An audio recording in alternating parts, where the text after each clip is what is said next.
বন্ধুরা, হার্কের ছেলে আর স্পাইডারম্যানের ছেলে তারা দুজন খুব ভালো বন্ধু। হার্ক তার ছেলের জন্য একটা মাইক্রোবাস নিয়ে আসতেছিল। ছেলেকে দিয়ে বলল, এই নে বাবা তোর গাড়ি, আজ থেকে তো এই গাড়ি চালাবি। বন্ধুরা, হার্কের ছেলে খুব আনন্দ করতেছিল। বন্ধুরা, পিছন থেকে হার্ক এসে স্পাইডারম্যানের ছেলেকে একটা লাথি মেলে ফেলে দিল। তারপর বন্ধুরা, হার্ক ও হার্কের ছেলে আনন্দ করতেছিল। বন্ধুরা, তারপর স্পাইডারম্যানের ছেলে কাঁদতে কাঁদতে তার বাবাকে গিয়ে বলল, আমার গাড়ি নাই বলে আমাকে লাথি মেলে ফেলে দিয়েছে। তারপর বন্ধুরা, স্পাইডারম্যান একটা বড় গাড়ি নিয়ে আসে তার ছেলেকে দেয়। তারপর বন্ধু, স্পাইডারম্যানের ছেলে খুব আনন্দের সাথে গাড়িটি চালাতে লাগলো। তারপর বন্ধুরা, হার্ক ও হার্কের ছেলের সামন দিয়ে গাড়িটি চালাতে লাগলো।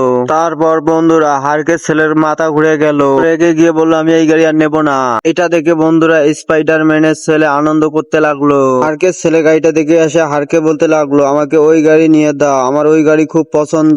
হার্ক তখন রেগে গিয়ে স্পাইডারম্যানের ছেলেকে লাথি মেরে ফেলে দেয়। তারপর বন্ধুরা, হার্কের ছেলে ওই গাড়িটি চালাতে লাগলো। তারপর বন্ধুরা, স্পাইডারম্যানের ছেলে কাঁদতে লাগলো। কাঁদতে দেখে স্পাইডারম্যান দৌড়ে চলে আসে।